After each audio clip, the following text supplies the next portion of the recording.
Continuing coverage now, one of two Milwaukee men accused of street racing into a deadly crash of an EMT last week near 76 in Glendale has a deadly past.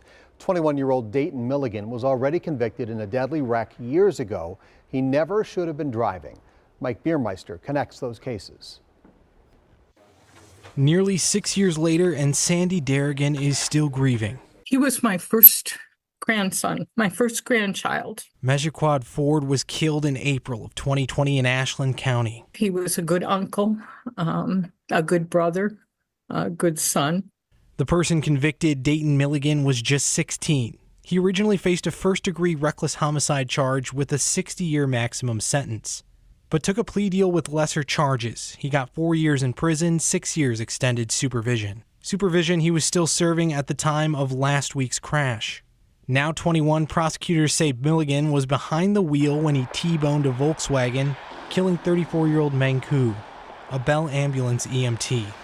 In 2020, prosecutors said Ford leaped into Milligan's vehicle during a drug deal gone bad.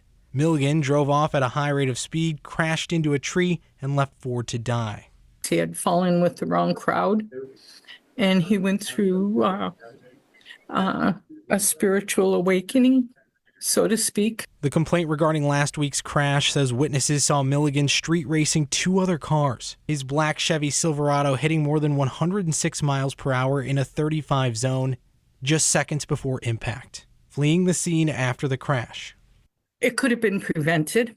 I don't know what you do with a person like that, but he shouldn't be free to roam. Those documents say his cousin Earl Gordon picked him up from the crash and bandaged a serious knee injury at home to keep him out of the hospital and out of custody.